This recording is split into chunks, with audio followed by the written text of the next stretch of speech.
What's good, everyone? Welcome back to the show, man. We getting ready to get into this episode, another episode of Recap with Mo.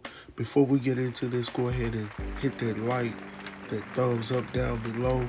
Also, subscribe to this channel because I got a whole lot of things that we're going to get into for the next few weeks. A whole lot of new shows coming up. So go ahead and make sure to hit that like button and that subscribe button. But anyhow, let's go ahead and get into this episode, right? So tonight we're getting ready to talk about Tyler Perry's Zatima on BET Plus, Season 2, Episode number 7, titled Mind Over Matter, right? So let's go ahead and drop the synopsis for this current episode. Zach gets advice from an unexpected source. Fatima discusses counseling options for Zach with the therapist, and Nathan is determined to prove his suspicions about Fatima are correct. And that's what we have as the synopsis. Let's go ahead and get into this episode, alright?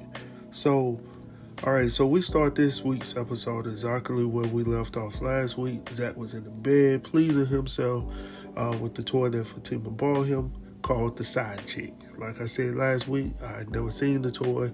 Obviously, old boy was enjoying the toy because in the previous episode, she heard a motor. She heard a motor from upstairs, and she was downstairs on the phone with her girlfriend Angela. So of course, she had to run upstairs to see exactly what the nigga was, what he was motoring about, because she actually thought he was upstairs. I'm quite sure with fine ass Deja, but it just so happened that he was up there with the side chick, getting it in. if you really want to say that. But anyway, so when she saw him up there, she was caught. She was caught off guard. She had never seen her man do that. I'm quite sure for anybody, seeing your significant other in a predicament like that for the very first time, it's probably. It has to be shocking, right? So anyhow, moving on. So she laughs about it. She goes back downstairs and she calls. I guess she gets back on the phone with Angela. She tells her everything is cool. And Angela's like, "You sure? Like, I was getting ready to come over there." "No, you need to stay where you are for real. Like, you've already caused enough drama." And she's drama filled, man. I just don't get Angela. But anyway, let's move on. She heads back upstairs. She's talking to Zach, and she's jokingly saying, "Hey, did you enjoy yourself?" And he was like, "Oh, you got jokes, right?" Like, and for a grown ass man, it has to be. It has to make you feel some type of way, because realistically, nothing replaces the party. I'm gonna just keep it at that term right there. Nothing replaces the pocket. I'm trying to figure out. I'm trying to figure out a word to use on this channel where I don't sound so guttural and shit, But anyhow, nothing replaces that. No toy, no nothing. It is what it is. God created it just like it was for a reason. But anyhow, she asked him how he liked it, and he was like, "That's the best pussy I've had." And she was like, "What?" Hey, listen, you gave it and he's giving it back to you. So you can't get mad at my brother for, sticking it to you a little bit. I know he was joking about it, but at the same time, like I said, nothing replaces the puss. If you repeat after me, right? So anyhow, she pretty much tells him that he's the reason why they're having these issues. And he was like, "I'm the problem, right?" And sometimes it can be one individual in a relationship that's causing drama. But in this case, Fatima, you're absolutely wrong in this situation. And we'll get into that a little bit later, right? So moving on, Zach goes to the barbershop to go see Tony. So he sits down with Tony and they're just having a man-to-man conversation. And he pretty much conveys to Tony the whole situation, what went down the previous night with Deja's finance, right? So when he's talking to her, actually, let me flip that. When he's talking to him, he's just telling him, he's giving him the facts on how everything went down, how Deja was in the bathtub, but naked, everything in between. And the way he was describing it, it was like he actually went in there and he did what he was going to do. So initially Tony was like, damn, nigga, like for real, like you did that? And he was like, no, I had to restrain myself. And he pretty much let him know that it was hard than a mug to, restrain himself from that situation, which I completely agree with. No man wants to be caught in a predicament like that. And then you can't even get off, bro. So yeah, I absolutely agree with Zach in that, with that whole sentiment, right? So he tells him, he comes outside. While he's coming outside, Fatima's pulling up with the truck that drops off. I believe his name is Sean or something like that. And when he came out, he had a heart on. So he was trying to cover himself so his girl couldn't see it. But at the same time, it is what it is. She knows what you look like, man. You can't really hide that. I'm just saying to all my brothers out there, it is what it is. So, they know what we look like, man. So it is what it is, man. But anyhow, so Tony pretty much tells him, hey, you need to take some time to get away from this situation because it's toxic. Go ahead and figure out what you want to do. So get away from it. And sometimes you just have to sit back and figure out what it is that makes you happy, who you are, what's important to you. And I absolutely agree. Sometimes you got to step away from relationships. Sometimes you got to get away from jobs. Sometimes you got to get away from people that sometimes just bring you to a certain area or a certain place in your life that you don't need to be, right? So anyway, let's move on, man. So while Zach is getting ready to leave the barbershop, the old gentleman, I believe he's the owner of the barbershop, Mr. Tyrone. Now, Mr. Tyrone, he's getting in the shoe shine chair. He's actually sitting in the shoe shine chair, smoking a cigar, right?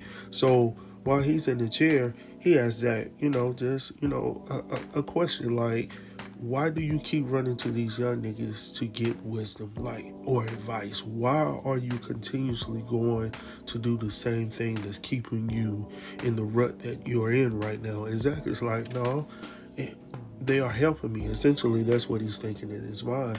But Mr. Tyrone is like, you keep running into these problems because you're not really getting wisdom. So Zach comes for him, and he's like, man, what y'all did back in the oldies is not the same thing that's going on right now. And Mr. Tyrone has to convey to Youngblood is, hey, all of that has changed, but the one thing that has stayed true under the sun are women. And I absolutely agree. Nothing is new under the sun, bruh. We need to get out of that whole mindset that, what y'all did back in the 1950s, the 60s, and all that shit like that. That's not true, bro. Women are women. Women were women back then. Women are women today. They were fine as hell back then. They fine as hell now. It does not matter. It is what it is. And how you deal with them, how you talk with them is all the same. Right? Women back then wanted to be respected. Niggas back then wanted to be respected. Some of the things that we did in the context due to, women staying at home, different things like that. Yes, that has changed, but the way that you deal with people in relationships has not changed. So Mr. Tyrone pretty much told him, I made a lot of mistakes. I ran through a lot of women, and Zach needed to hear that. But at the same time, he says, you got a good woman. Now, he did not hear that shit at all from Tony, but he got it from Mr. Tyrone. That says a lot, because that means Mr. Tyrone has been sitting here, he's been paying attention to this whole situation. Tony has been paying attention to the situation, but it's almost like in a situation like, I don't want you to have it because I'm not there yet. And we can talk about that later. I don't really want to make this longer than it has to be, but there were some gems broken down in this episode right here. And, I'm going to give Tyler Perry a little bit of props here because, like I said, he has from time to time, he drops some little bit of, he drops some jewels every so often, man. So it's not always fluff. But I appreciated this part of the episode. The next thing we see is Fatima. She shows up at Dr. Reed's office. Now, ironically, she runs into the nigga from the elevator, whose name is Paul. He's just in the lobby for some strange reason, but he's in the lobby, and he's asking all these questions. Woo, woo, woo. How's Zach doing? Oh, well, I've been punched hard and all that shit. Trying to show out in front of Zach, Fatima, right? And Fatima's like, really? How, nigga, how you grow up? And, but anyway, so, he's talking, and of course, he's going to take that time to really try to throw salt in the game. So, I really want to get to Fatima, so I'm going to tell her, what she needs to hear. And last but not least, I got to go ahead and give her the digits, right? Now, like I said before, y'all already know how I feel about Fatima, all right? So I ain't really going to get into it on this episode, but what I do feel is that Paul is going to continue to shoot his shot. I honestly believe that this is not going to be the last time that Fatima and Paul meet up. Definitely because she's seeing the therapist that he hooked her up with. So I do not believe that this is going to be the very last time that they actually meet up, right? So Mr. Reed comes out, Dr. Reed comes out, and they talk a little bit. They go back to the office, and they sit down, and the first thing he tells her, he tells her a little bit about himself, how he went through a previous divorce, and she was like, what the hell? Like, how you gonna help me with my if you ain't got yours in order? But oftentimes it be like that. You know how it be, ladies. You go to a hairdresser, her hair don't be done, but she can whip your hair up. Or, sometimes even with the fellas, you might go to a barber that ain't just right. He looks a little unkempt, but at the same time, he can do you up right. Like, sometimes it just be like that. Or, everybody know they got a car that ain't working, but he can fix your car. I'm just maybe it works like that, because me as a grown-ass man, I sometimes think about that. Like, if I go somewhere and I'm going to somewhere and I'm sitting down with somebody and I look at you and you look too polished, I don't know if it's just me. Sometimes I don't trust those people because you just look too polished. Like, I need something to be wrong with you for me to be able to trust that you, to be able to feel like you know what you're doing, just from previous experiences, right? But anyhow, so he sits down, he tells her a little bit about his situation, and then he says, well, you're not here to talk about that. So he gets into why she's there, and while Fatima's there, she's saying all of these things, and then she says, I really want you to just sit down with Zach. And if you sit down with Zach, that will fix and resolve all of our issues, right? So he was like, okay, so technically you don't have no shit you working on within yourself. And she was like, no, I'm good. See, that's the first daggone problem. No one comes to counseling and you're dealing with issues and it's just always the other person. Because from this show to the show with Sisters, Fatima, you got some problems. It just ain't Zach. And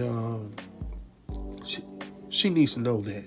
And I think she does know that, but sometimes you can just be so daggone prideful that you can't really say what's really in your heart, right? Because you honestly feel that you got your shit in order, and I'm not the problem. Zach is the problem.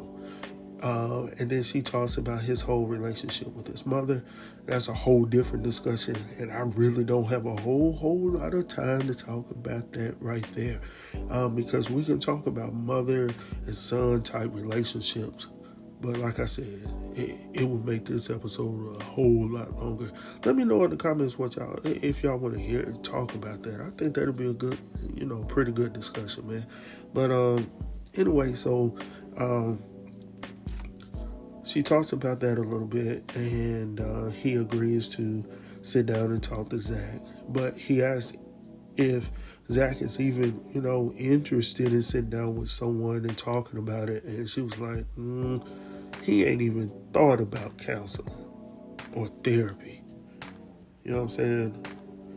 He hasn't thought about it at all because she says he don't think nothing is wrong with her. Well, ain't that the same way you feeling about the shit? Like, you don't feel like nothing is wrong with you. He doesn't feel like anything is wrong with him. So y'all are a perfect couple, right? So Dr. Reed is like, okay, well, we need to get that ball rolling. We need to get that together. And she was like, well, can that be something that you do like ASAP, like tonight? Like, I would love to set up a dinner for you to come and sit down and meet with Zach. But by the way, I got this friend that's having sexual issues in the bedroom. But as far as I know, this previous episode, she was getting on with old boy she just met at the club. So I don't know if that's necessarily true. Now, if she's talking about the situation with Bryce, that's a whole different situation as well from what she's saying. So I don't even know how this whole situation is going to resolve on that end. But if she's just looking to fix her issue with she and Zach, then there might be a possibility. So he agrees to all of that, and she asked him how much it costs, and he's like, well, we'll talk about that later. Just let me see what I'm dealing with, right? So she's happy. She leaves the office. And then, what else happens? We see Bryce and a lady by the name of Valerie in the office, at Zach's office.